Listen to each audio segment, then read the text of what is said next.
I ain't scared of you motherfuckers.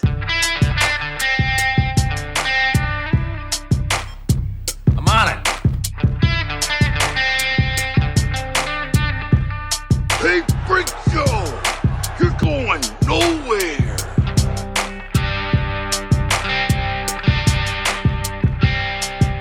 We'll do it live! Fuck it! Welcome back, kids and coaches, to another episode of West of Nowhere. I am Levi, and I am once again alone, but not because of anything of Shane's fault. It's just the way things shook out schedule-wise. I think I mentioned this before last episode, but, with me traveling for a trip for school, and him only being able to record on one day pretty much left me with just being able to do the episode the last week's episode 2 weeks before, and then schedule the release late, and then doing this one a little bit late and counting for this week. So that's kind of what's going on. If it's a little confusing, I apologize, but that's just the best method that I was able to think of, because this is a current events / news-ish kind of thing where we talk about that kind of stuff. So it's hard to go, well, yeah, we'll just take an episode and we'll post it, and we'll bank that one for a later date or whatever, because you can't really do that with news stories. But it is what it is. So that's where we're at. But I'm glad you're here. Glad to have you with me. Before I get too far along, the Patreon people got Tony Burgess, Sam Norton, Adam Pacino, Mark, Daddy Warbucks Stadler, Natalie Tacarante, Jeremy Brazzers, Kylie, the Master of Media, Gangwish, and Colton Zamersla. So, thank you for all of you guys' support, continuing to support us, even if the schedule's a little funky, even if we got to move some stuff around. I appreciate it. I know Shane appreciates it. So just thank you for let us continue producing quality content. I hope that you enjoy. So, where was I? What kind of trip was I on? Well, let me tell you. It was a lot. I did a what's called a civil rights pilgrimage sponsored by the local university where I'm at. And I got to go because the technical college that I am currently attending offered some of the students to go. So I applied, and it's, this big list that, I got put on backup, basically, when I first applied. So I thought it'd be interesting. It sounded interesting, and, I'm always trying to learn more things about our society and where we've been, and trying to open up my brain for more experiences. So that's what I did in this, and I gotta tell you, it was it was pretty powerful. You hear the name Civil Rights Pilgrimage and you go, I guess I can kind of figure out what that's about. You're going to the civil rights, little places in the civil rights movement, but I don't know if this is just my experience or if this is everybody's experience, but my knowledge of the civil rights movement and just the struggle for African American people in the United States post Civil War, obviously pre Civil War, that's pretty evident. You understand. You don't even understand the gravity, but that slavery is bad, and that crippled that culture dramatically in this country. But what I didn't know was all the things, all the little tiny pinprick type of things that the government and our society did to African Americans as after the Civil War, so in the Reconstruction era, and then post-Reconstruction, and then early in the Civil Rights movement, in the early 20th century. All these little things that our country has done, it all gets glossed over. I don't remember hearing about most of the things I learned about on this trip. And that blows my fucking mind because, like, I listen to a lot of podcasts, I listen to a lot of history type YouTube channels, and I like to continue to learn in that aspect. But, there's only so much that you can learn without, like, being told by people that were there, right? So, like, you might get part of the story. Like, you might learn about the voting rights protests, like the Selma March, right? Martin Luther King walking across the bridge in Selma, Alabama. There's a movie called Selma, and you could watch that and you can kind of get an idea. Okay, they're kind of preventing black people from voting through X, Y, and Z. But what you don't understand is like how many lives this affected beforehand, and what it really meant, because um in the early years of Reconstruction, like right after the Civil War, you have the immediate response to how African Americans were treated, and the overcorrection, or not overcorrection, but the correction to that after following the Civil War. So you have states that are largely like deemed the major like culprits in the Civil War.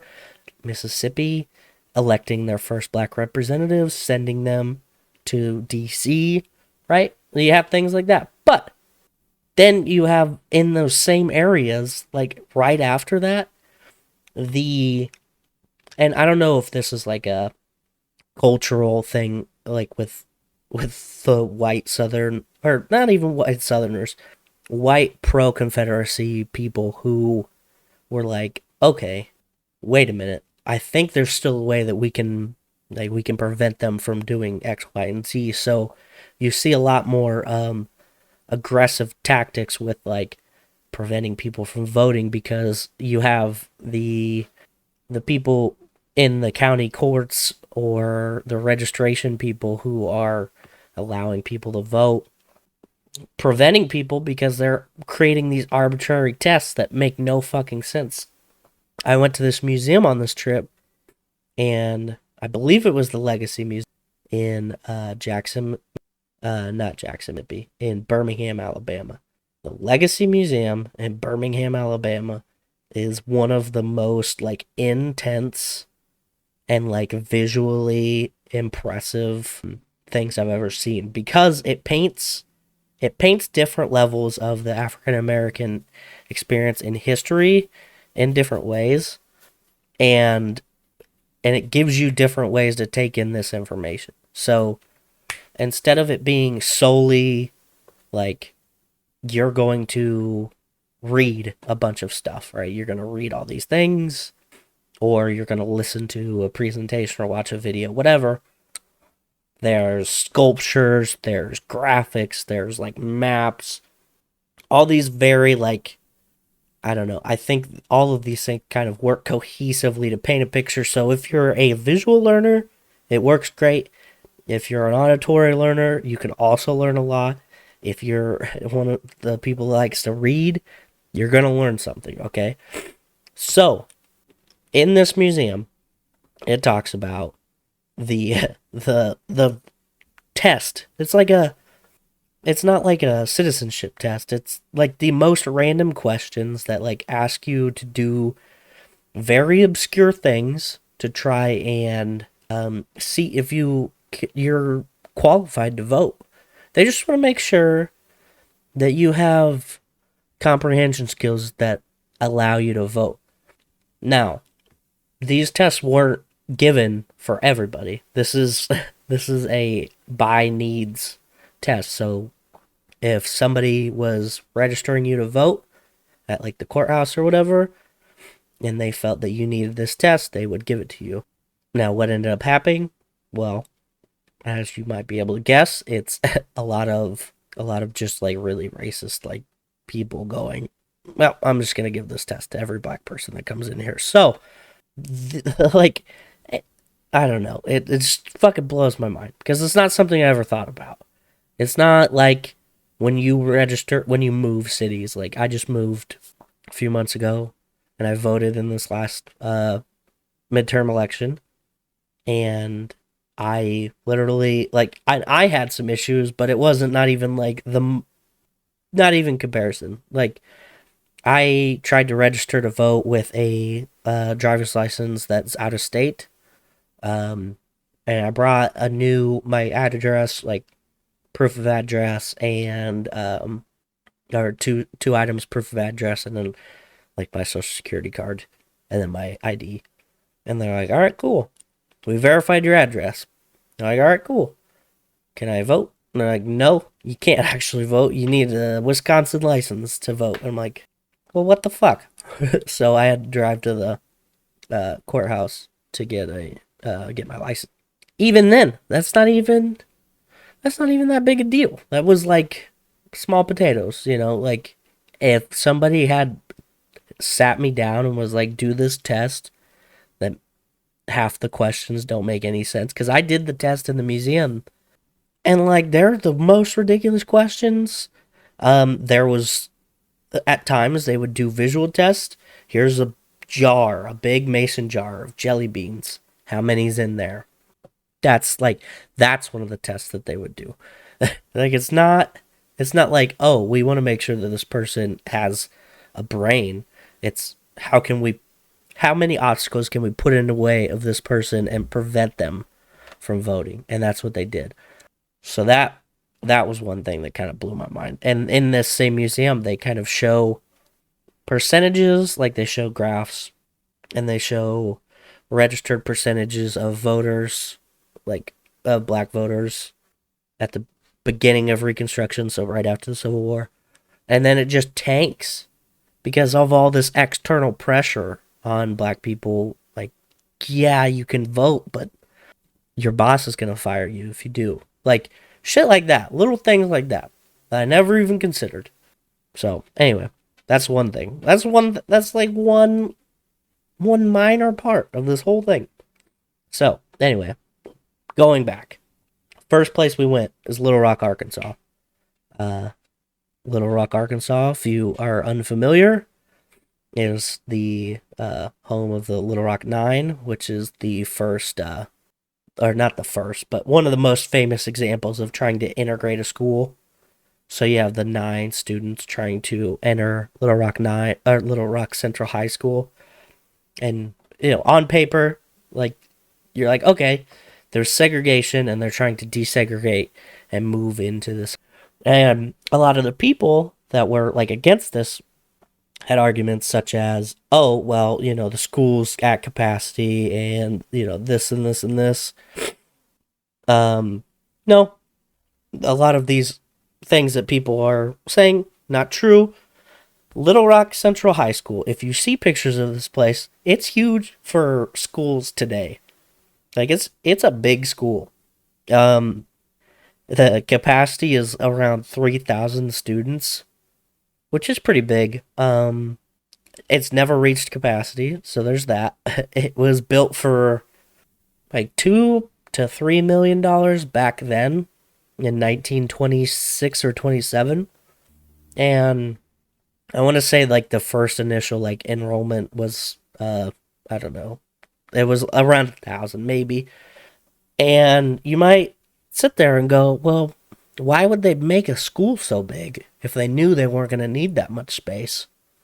Well, when they built it, they had segregated high schools. So you had black high school, white high school, right?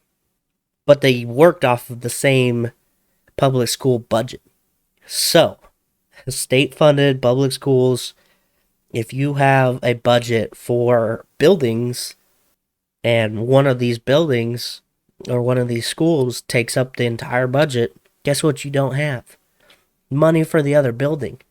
So they built this fucking high school, and they sucked all of the money from the budget to build this high school, so that the black high school would not have nearly enough to build their school. Now, the resilience in this community prevented this from like making it a, I don't know, like a negative turn, right? So they did bake sales and they fundraised until they got money that was like, it was a little under $1 million back then. And the school is definitely not even close to the same extravagance as this other one. It's also a middle school now. So while after they integrated the Central High School of Little Rock, they built a new school on what's called West Little Rock, which is a really wealthy neighborhood, or wealthy side of town, I guess, if you will. They built this because they knew that, hey, we have to integrate, but if we build another school, another high school, then what happens? Well, if you've ever lived in a town that has more than one high school, you'll know that the school district splits and people who live within the vicinity of that school will be the ones to attend it. So what happens when you have a really nice high school that just got built on the west end of town where all the money is, in a city that was predominantly segregated for most of the time? I'll tell you, you get a legalized segregation at the cost of the taxpayers in that city. You get to say you're integrated, but really you're barely so, right? So Central High School is, as the name says, like, it's central in Little Rock. And also, this is another thing to think about. You have a brand new school in 1926 or 27. And back then, they were like, well, we got to put the school in the middle of the city. How else is everybody supposed to get to it, right? Because they were trying to bring in the most students, because it would be easier for them to get to the center of the city, right? Back then, because they only had the one site. But then, as time moves on, as transportation becomes a little more easier to get for wealthier people, people are able to drive more on their own and less reliant on public transport. Like, we'll just put this one clear out there because it's only going to it's only going to serve for the people who are going to be able to reach it within that district. So it's like this whole fucked up system where we integrated. Now we are, we're doing our own, like, integrated segregation. It's very confusing. And you gotta think, this is just one place. This is just one place in the entire country, right? That's, like, it blows my mind. Like, this whole trip blew my mind. So I got to see where Little Rock 9 went to high school. I got to see where I can't remember her name now. There's one young girl who arrived at the school on her own when they were supposed to be carpooling. And oh yeah, okay. Elizabeth Eckford. She was the one that kind of, like, if you ever see pictures of, like, this one girl with, like, sunglasses on and then, like, a bunch of angry white people screaming at her, that's Elizabeth Eckford. And we get to see where she walked. Like, we kind of, like, walked in the same path that she did. We got to see the bench where she sat and waited for a bus to come so she could go home because she clearly wasn't getting into school that day. Yeah, so it was pretty wild just to see the amount of like, history in that one area. The Dunbar School is the middle school that was the former black high school, and then the Central High School. And if you look at pictures of Dunbar, it's kind of like a small shrunken down version of Central High School. Like, it looks kind of like, you can tell they were definitely influenced by it. Like, they were trying to be like, this is our thing, right? So yeah. So that was the first thing that we saw. We also saw the Mosaic Templars Cultural Center in Little Rock. The Mosaic Templars it started out as a insurance, basically, like burial insurance society. So if you didn't have money, you could pay this like small premium and be able to get like your burial funded or not. I don't know. It's a very old timey thing, but the society bloomed into being a very like cultural kind of thing where a lot of people kind of were a part of it or donated to it and were trying to use it as a or not trying to use it. Basically, they is like a society that they could use to better their community. So that building was super cool. And then we went and looked at the capital, the state capital for Little Rock. And there's a monument there for the Little Rock Nine. And I gotta tell you, this thing was built in 1957, so 2 years after they tried to integrate.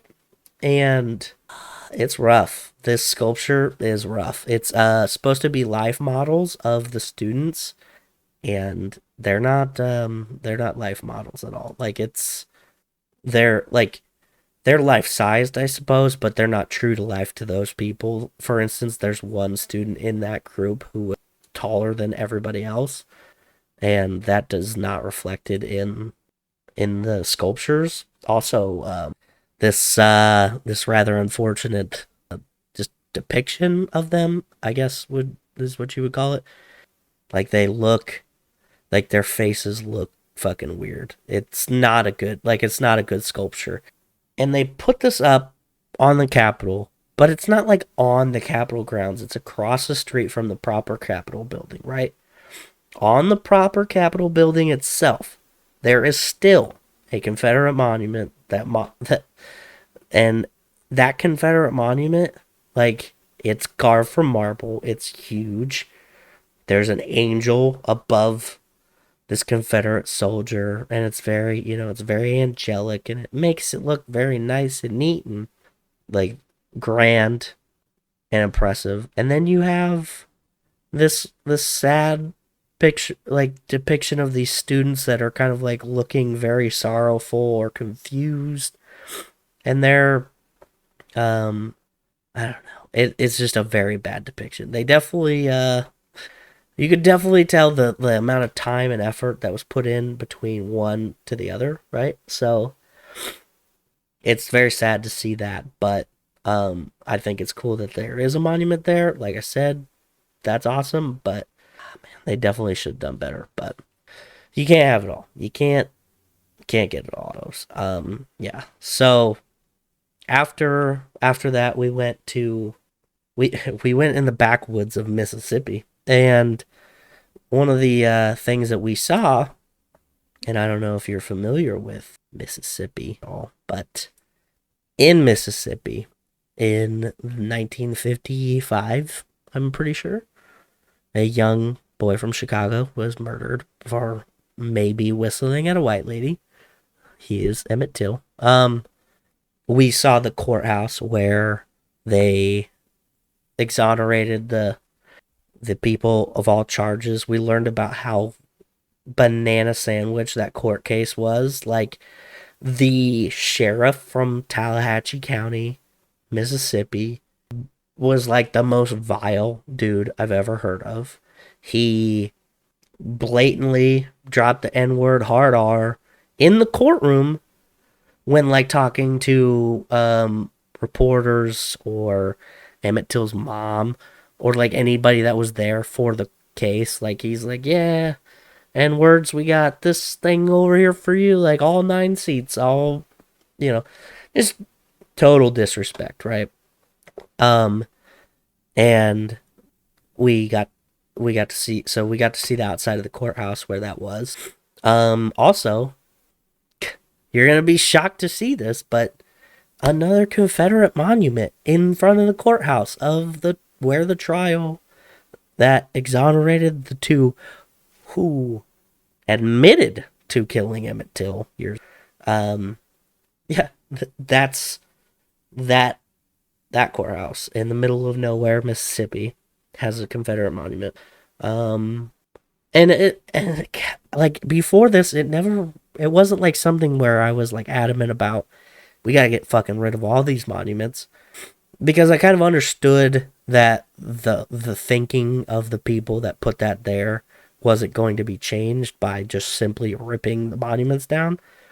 But now that I see the juxtaposition of like this terrible thing that happened to a child, and then the refusal to let go of the history of, and it's not even the history, because it's not like we're gonna not know about it. We're gonna know about it.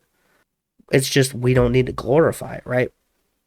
So maybe it'll change, because this is going to become a state park, or not a state park, a national civil rights like park certified thing, which I didn't know was a thing, but I'm glad it is, because it's that kind of preservation that's keep information about it alive. So we saw the courthouse in Sumner, Mississippi. We went to Glendora, Mississippi, which is a very, very small town. And the mayor of Glendora was a very nice guy.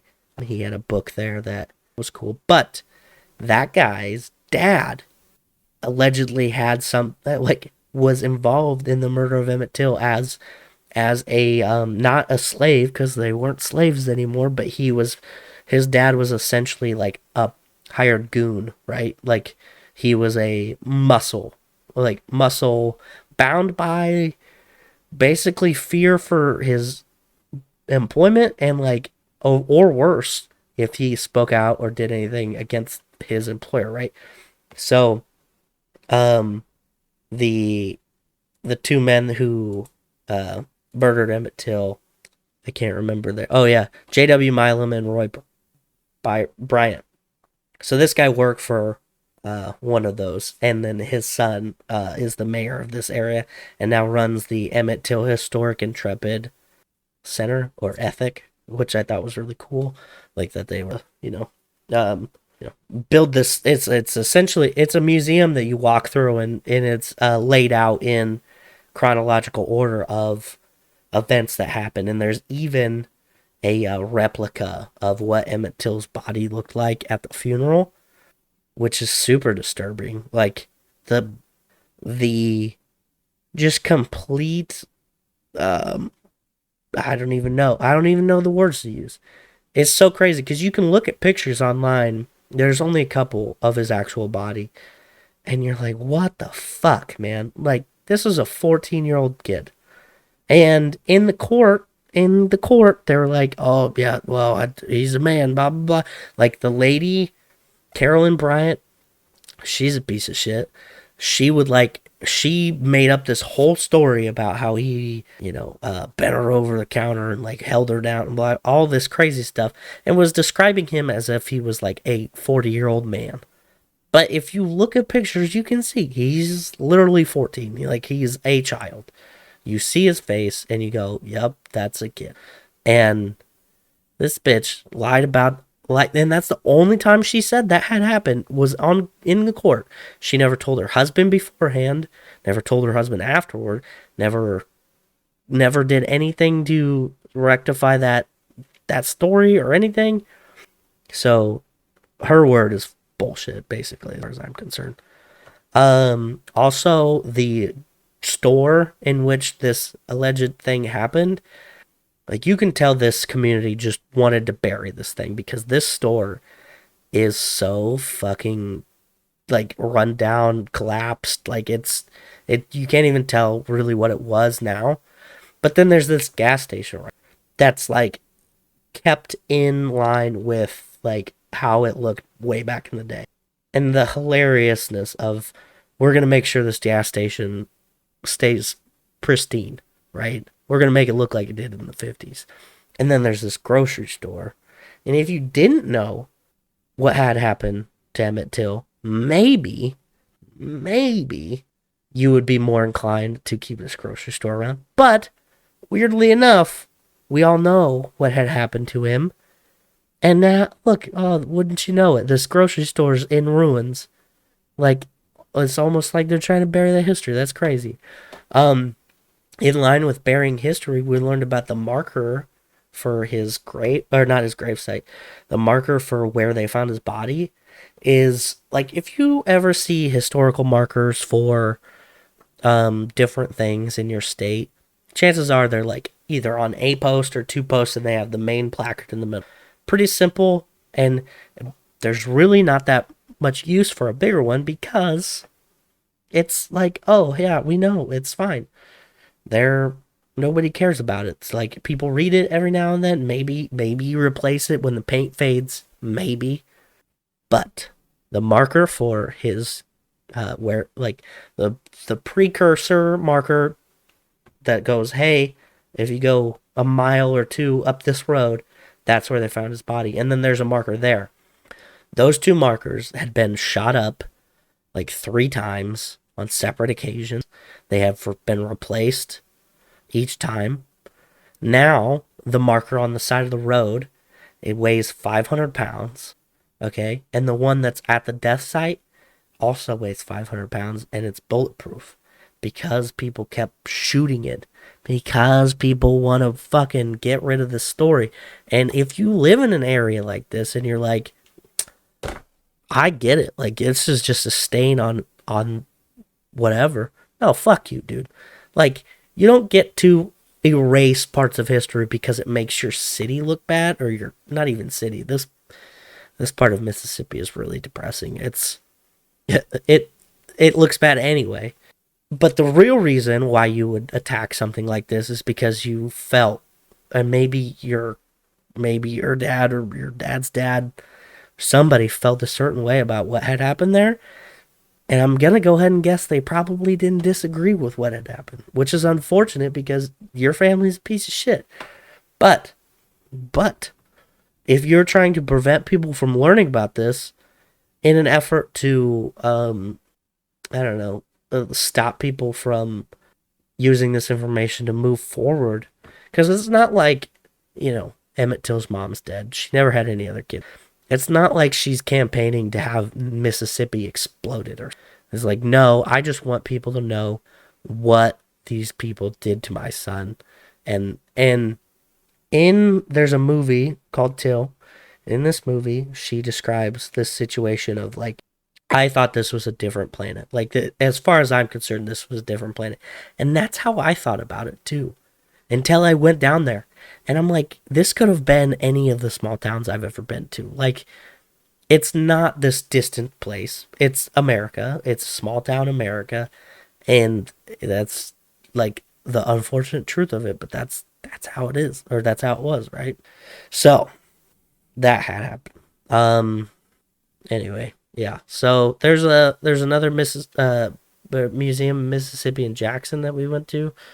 That was really good, but we didn't have a lot of time there, so I didn't really get a lot more out of it than what I had already gotten from all the places that we had been before. But one of the the things that I learned about while I was in Mississippi also is Medgar Evers. There's a movie called, I think it's The Ghosts of Mississippi? Ghosts of Mississippi, yeah. 1996 movie, Ghosts of Mississippi. It's got Alec Baldwin. And the movie's okay. But it tells a story about Medgar Evers. Medgar Evers was a civil rights activist, NAACP member, did all these things. But also, he was a World War II veteran. And,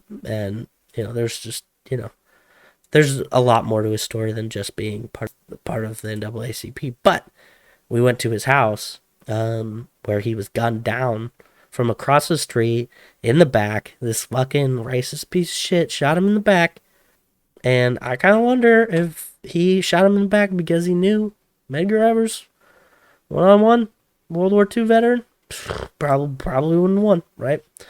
But yeah, in 1955, or 1960, sorry, 63, he got shot in the back after he had gotten home. Literally, after he died, the family moved to California. They're like, fuck Mississippi. Never came back. But the house, they've kept it in its like original state. And it's like, the house was built in 55. And It's a like teal, like very 50s kind of house. It's kind of interesting. Like that it's just so yeah. So that's one of the things I learned there. When I went to Alabama, we went to Selma. We marched across the bridge. We did that thing. I was told that locals don't like when people do that, and I got to tell you, they didn't like when people did it back then. So fuck them. I met a woman named Joanne Bland, Miss Joanne. She marched on the famous march with Dr. Martin Luther King, but also her sister marched as well, and they both marched on the first incarnation, which I didn't even know had happened. I knew there was a march in Selma. I thought it was just the one thing, and I was like, okay, we're moved on. No, they had three technically. One, Bloody Sunday. Gotta tell you, that's like some hardcore. What do you call it? What's the word? Foreshadowing. Bloody Sunday. They march. With Jose Williams, John Lewis, who was senator, I don't know. He's involved in politics over time. But anyway, so these guys, they're marching for voting rights, which I was talking about earlier. And in this march on Bloody Sunday, they march across the Edmund Pettus Bridge. Coincidentally enough, Edmund Pettus was a fucking general for the Confederacy. So, like, if that doesn't tell you how this march is gonna go, I don't know what else will besides the name Bloody Sunday. So they cross the peak of the bridge and they can see troops, state troopers lined up down there. And all of the people kind of organized this, and they organized it before Dr. King got there. So Dr. King, like, he got involved in a lot of things, but he wouldn't just show up and like do all the work and then all of a sudden everything's great. Like, he would show up to help efforts that had already began and maybe just needed that extra oomph, right? So the foot soldiers of this movement, of the voting rights movement, marched on Bloody Sunday, crossed the bridge, met with state troopers on the other side, and got the shit kicked out of them. As a couple people got badly injured. Miss Joanne's sister, she was one of the ones that got injured. I guess Miss Joanne said she got hit too, but she just remembers waking up in the back of a car. John Lewis got assaulted. A lot of people got beat by cops, nightsticks, all this shit, right? And then Dr. King shows up, puts a call out to the clergy. All these clergy people show up. And then like a bunch of other people who are just like very active in the civil rights movement show up as well. And they march on Tuesday. But they cross the bridge. Dr. King kneels down, prays, and then decides to turn around. Turns around, goes back, like, not today. Well, after that, some of the locals had found a young Reverend James Reeb, who was kind of, he's from Boston, so he didn't really know the area. He ends up going to a place that a lot of locals knew not to go, but he didn't know because he's not from there. And he ends up getting beat to death. Also, Jimmy Lee Jackson had died before the Bloody Sunday march. And he had died while they were going to do a march around the police station to prevent the police from lynching this one guy, right? So they had this one guy in custody, and some of the people that got released came out and was like, no, we gotta prevent this from happening. So they start to march around the thing, and the cops saw it coming, chased him down. Jimmy Lee Jackson prevented his, like, he was like stopping this cop from beating his mom and his grandpa, and the cop shot him, and then he died a little bit. So Jimmy Lee Jackson, the first one, right, he died. Then you have James Reeb, who died. And then on the actual, like, march from Selma to Montgomery, it's like a 54-mile march. There's a woman from Detroit who she was originally from the South, moved to Detroit with her family, but then came back down. She's very involved in the local NAACP and everything. Viola Lazzulo, she ends up getting ran off the road after driving some marchers, and like KKK members fucking gunned her down while she's just driving the people. And so that's like a very hostile thing, and all of that for getting people to vote. Like they were just marching for people to vote. And eventually you do get the Voting Rights Act, right? And eventually you do get the Civil Rights Act passed. Civil Rights Act is a little bit after, but so we did the Edmund Pettus Bridge walk. We discussed a lot of this stuff with Miss Joanne. She told us her story. We did a slavery reenactment, which was like essentially this woman was treating us how a version of how slaves were treated, and that was a lot. I mean, I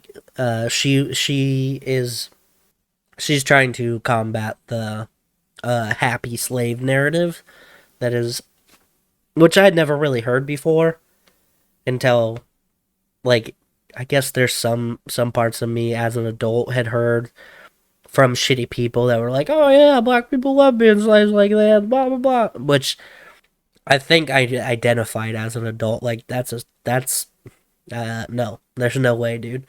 Yeah, that was pretty trippy. It was like, we're taking off the bus, we're like ordered around. We didn't like not to make eye contact with her, and we're like marching around this like riverside area of Selma, and like I don't know, it was weird for me because like I just kind of reverted into boot camp mindset, like keep your head down, just follow directions, whatever.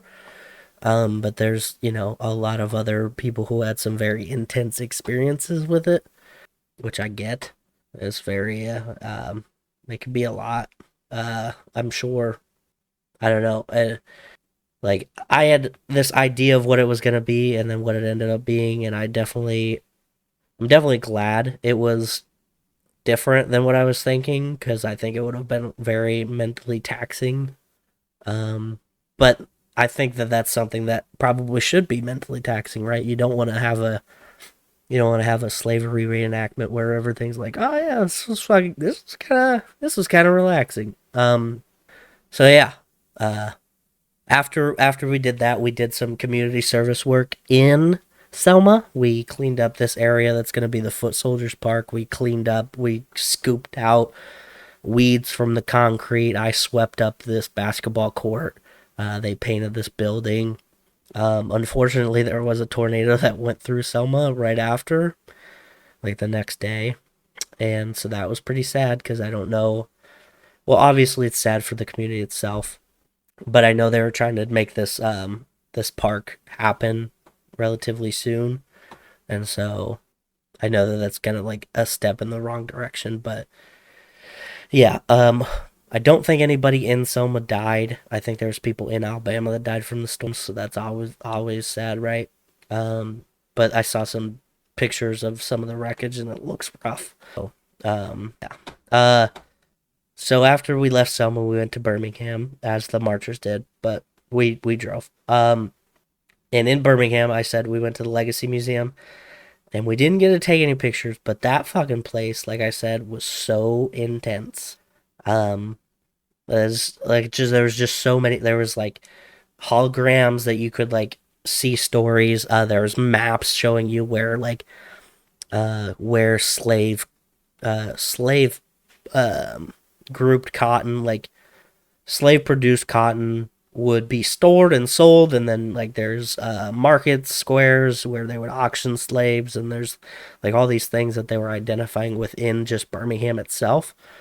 And then they also like had this crazy interactive map where it showed all the sections of Africa that slaves were being transported from and where they went. And if you're familiar with the United States slave trading, you'll know that it was not a big portion of the slave population that made it to the United States. Actually, a lot of them ended up in South America and the Caribbean islands. But not to it's not to diminish anything that happened in any of the other places, but that just shows you how wild it went from when slaves got to America to like how they were treated for right. So that was intense. They also had this exhibit called from it was like mass from slavery to mass incarceration or something along those lines, and so it showed how the disproportionate percentages of African Americans end up in the prison population due to X, Y, and Z concerns, and like you got to talk on the phone with some of these inmate stories. So you'd pick up a phone and there'd be a video of an inmate talking to you, and it was like that was pretty powerful too. But the biggest thing, biggest like most impactful or powerful visual was like when you first walk in, there's all these like sculpted heads and like torso and up of these slaves. They have like slave collars on, and they're like in this beach area, and like there's like sounds of water crashing around, and like you walk through, and it's probably maybe 15 yards, but like just all like the different various like painful like facial like faces that these depictions are making. Holy shit, this is crazy. We followed that up with the Memorial for Peace and Justice, which if you've ever seen it, or if you've never seen it, it's these huge rectangular prisms, and they're like lined up. It has three, or it has the county and then where these people came from. It's a certain amount of time, so it's like from 18 something to 19 something. I can't remember what the date range was, but it's important to note that these are not slaves that were lynched. These are freedmen who got lynched. Because I don't even know how big of a place you'd need if you had to find out how many slaves were like. This monument or this like park was huge anyway. Like so many of these rectangular prisms all over the place, and I don't know. It is so there's just a lot. It was a lot to take in, and it put it into a visual way. And I've been told that it is reminiscent of the Berlin Holocaust Memorial, which is a bunch of square concrete square slabs, right? And so you see this put on in this like huge way, and you're like, holy fuck. It kind of like brings it into perception of what is going on.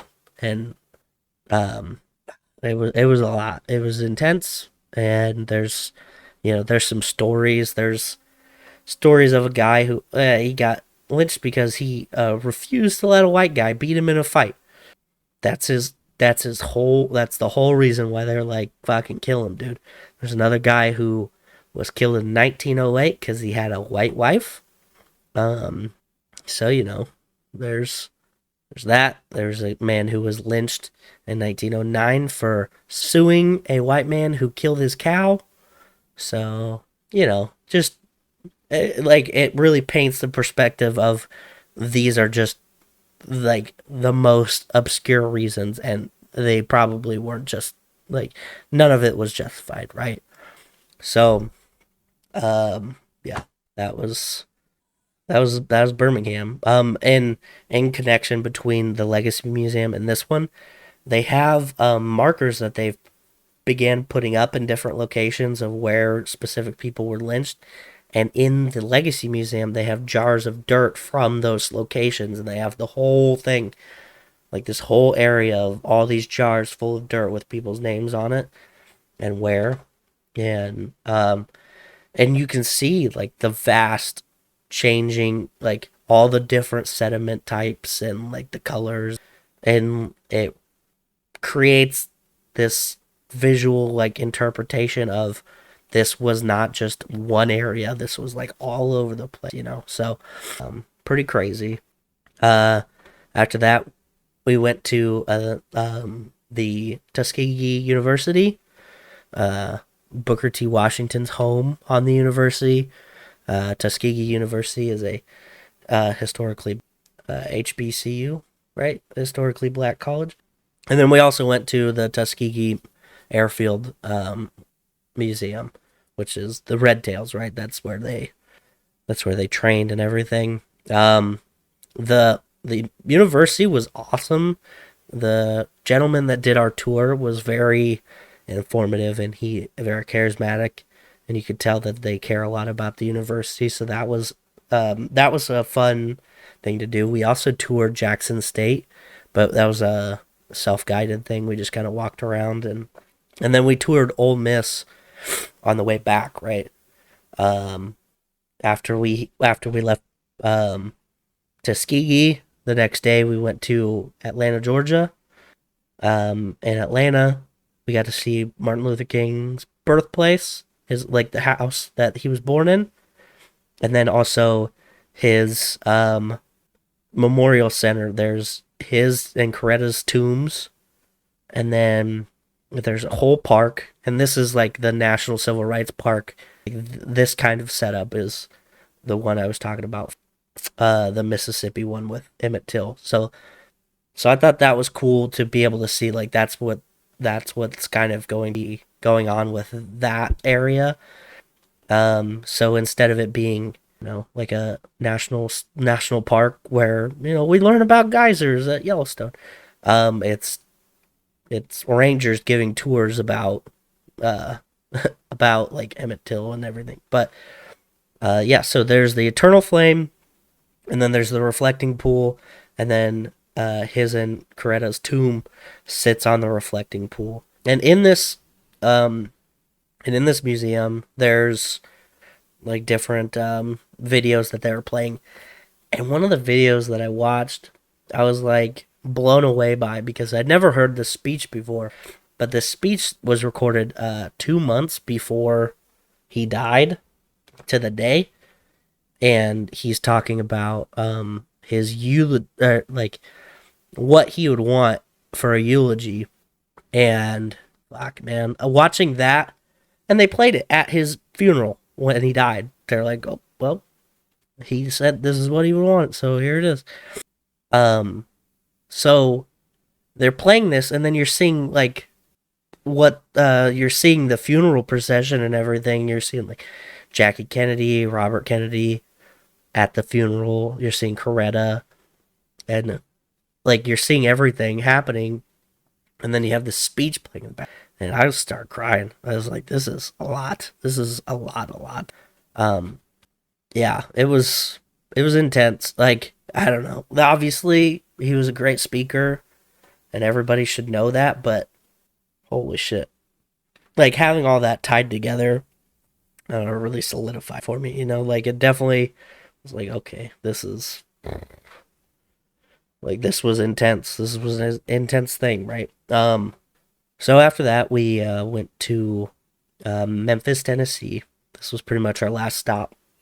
Between that and Atlanta, we did stop at Ida B. Wells's home in I can't even remember where it was. It was a really small place, like a really small town. But and it was I believe it was in Mississippi, because we went from Atlanta back to Mississippi. We went to Oxford. We did an Ole Miss tour, which I thought was good. Crazy thing about some of the buildings at Ole Miss, which I don't think this is very surprising, but they were built by slaves, obviously, because it's Mississippi in the 1800s. But the bricks were made by slaves. And there's fucking buildings on that campus where you can see little tiny fingerprints in the bricks, which was like so crazy. Like you could like put your fingers in there, and like you knew that was just some small child making these bricks, and they maybe took it out of it didn't get fired long enough, or maybe they pressed it before it got fired, you know, just like these little things. But So anyway, went to IDB Wells's house.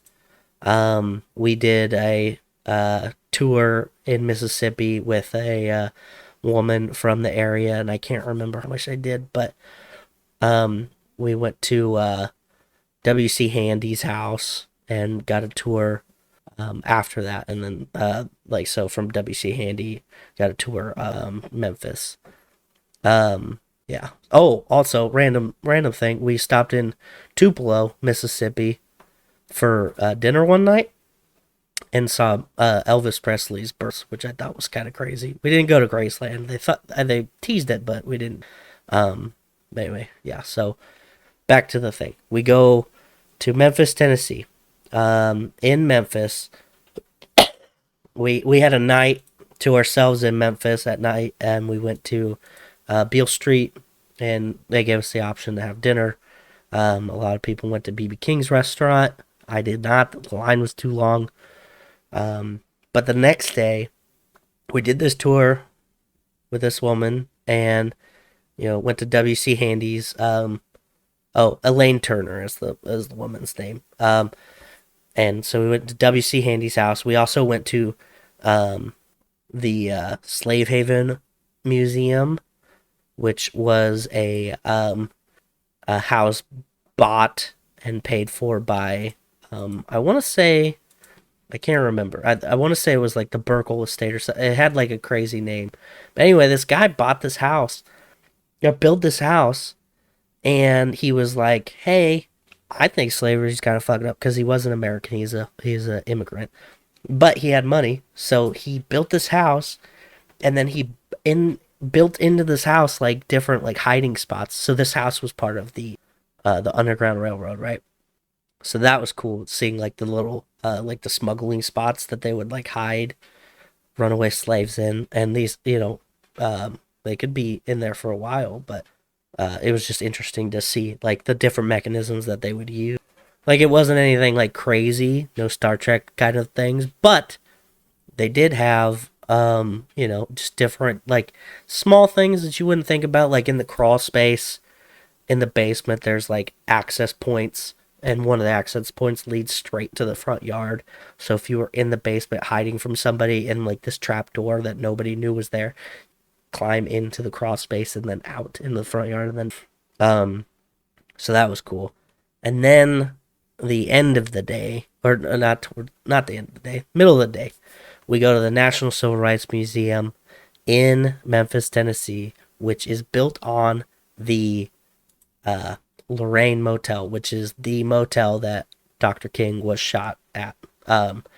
They have his room still preserved the exact same way it was. There's cars parked in the spots where they were on that day in April 4th, 1968.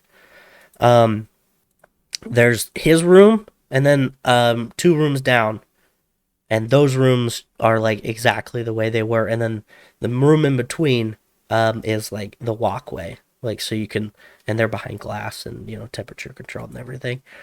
And then the whole museum itself, like there's a museum built onto this hotel, so it like goes through the whole civil rights movement, and it was really cool because at the end of this is like the last big thing that we're doing.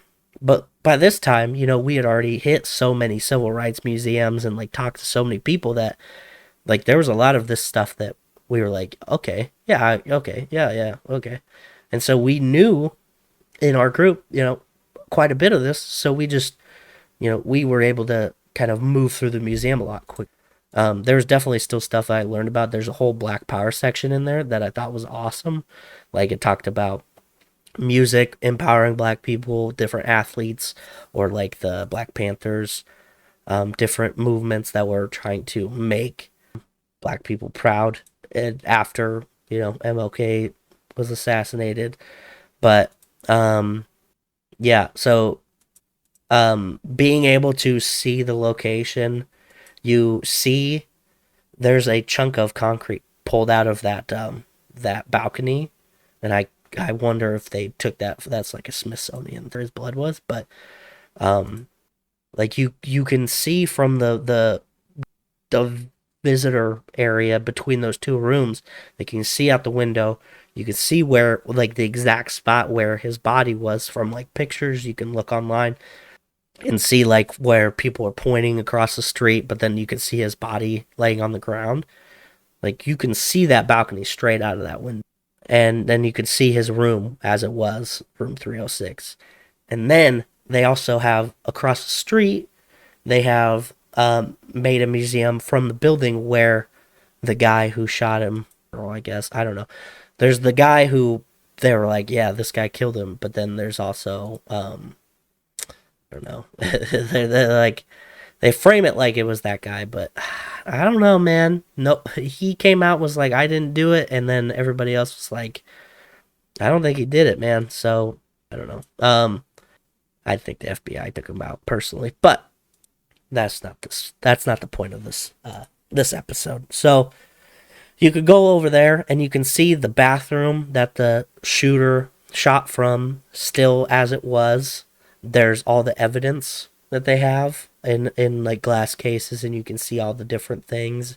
You can see how they built the case. I wish I would have had like somebody to kind of explain it though, because I don't know. A lot of that legal things kind of just get lost in my brain. But okay. So yeah. There's the window. You can't go into the bathroom from where the shooter shot from, but there's a section right next to it with windows very similar to how the bathroom is, and you can look out of those windows and kind of get an idea. And you can, I mean, it's sure as shit. It's straight across. Like, I zoomed in with my phone really slow, like, just to track it. And like, yeah, you can aim straight onto that balcony. Like, I don't think it was a very hard shot to do. And then they also have like this glass case, like, walk area between that building where the shooter shot from and then the building right next to it. And so, I don't know if it's just to kind of get a bigger feel about it, but, yeah. And then, like I said, they have all the different. So that's the trip I was on. That's pretty much it. I don't know. The biggest takeaways that I learned was that I don't, and nobody should claim to know all of the things that had happened, right? So whenever anybody kind of like, I don't know, I see a lot of this with arguments around, a lot of the protests that happened, especially in like 2020 with like George Floyd's death and everything like that, where there's a lot of diminishing of certain experiences or things that had happened. And I don't know enough to I don't know enough to discredit any of these stories, right? So, and I don't think anybody does. And it's so crazy because they're so vast. Like, you're never going to know all the things, and I'm never going to know all the things, but we can continue to try and learn more and more and more.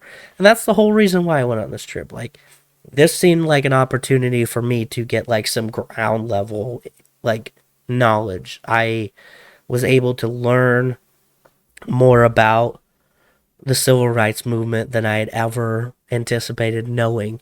Like, and I spoke to a nice gentleman at the Memorial for Peace and Justice, which was the one that had all the pillars, right, that I was talking about.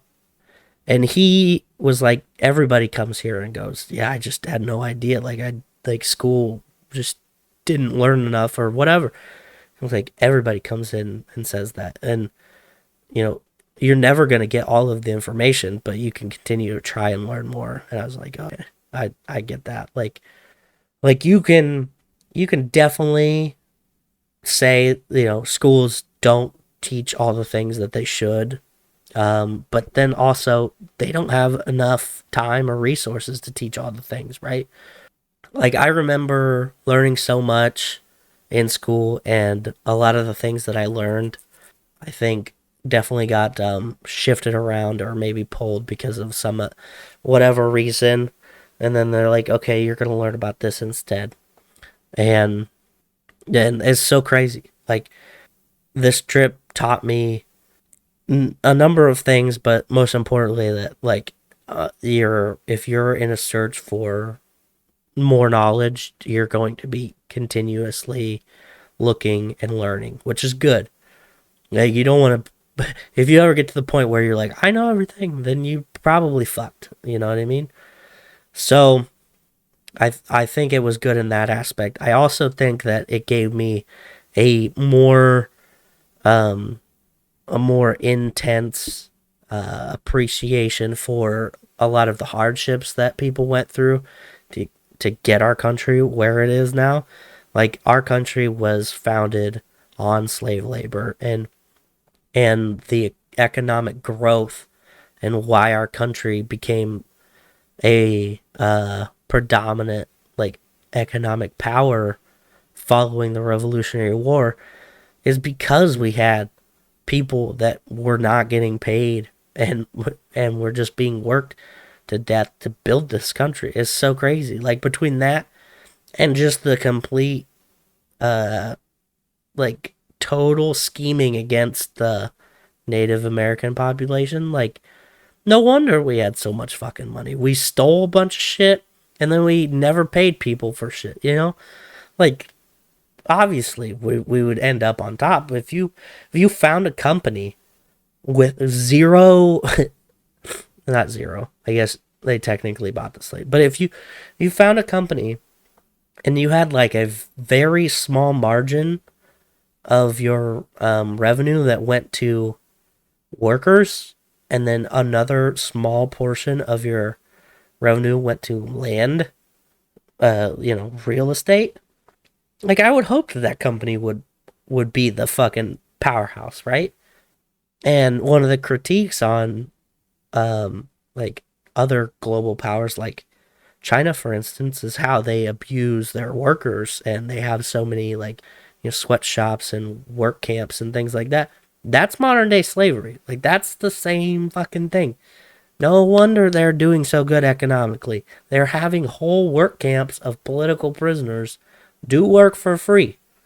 Like, that's not a secret. Like, that's happening. And, like, that, I don't think I'll ever be able to unpack all of the things that I learned on this trip properly, but I thank you for letting me just kind of word vomit all of the things that I learned on this trip. As I was going through this, I kind of looked at all the pictures that I or some of my classmates took on this trip, and was just kind of thinking of the things that I was thinking while looking at those pictures. I went on this trip not knowing really anybody, also because I just moved and I hadn't taken any in-person classes, and I don't think any of these people would have been in any of my classes anyway, which is funny. Like, because there's the college that sponsored it, but I don't go to that college. I go to the technical college that's in the same town, right? So I didn't even know any of those people, and I don't know any of the people that go to the technical college that went on this trip either, but I do now. So I highly encourage people to just fucking learning. Like, just, holy shit. There's so much knowledge out there to be had. I think that if you are one of the people that just goes, I don't care. Like, I wish I could live in a life that was like that. Like, I wish I could just go, I don't give a shit. Because that's, like, I don't know. I don't know how. I don't wish that realistically, but I bet that life is pretty simple. You know what I mean? Like, it's a very chill life. It has to be. So what do you get mad about? You can't. Sports, I guess. Anyway, this ramblingness is coming to an end. So, anyway, thank you for listening to me decompress from my trip. Yeah, I want to thank all of our supporters, our fellow friends, the Dutch in Denver podcast, which is still pumping out episodes. The No New Friends podcast, Kicking It with the Kellys, the Remedy Room. Don't forget to go to YouTube. The link tree in the description can take you there, or you can just type in West of Nowhere on YouTube and you'll find it. Subscribe, like, comment, share, do all the things. Comment on this episode. If you learned something from this, please comment something that you learned, or something that you took from it. There's there's so much of this experience that I wasn't able to articulate, or even now I'm thinking of things that I'm just like, oh fuck, I probably could have put that in, but it's such a wild thing. There was 10-day long trip, and I could do an episode about each day for sure. Yeah, so thank you everybody, and we'll see you next time. Peace out, bitches. Tippy bartender.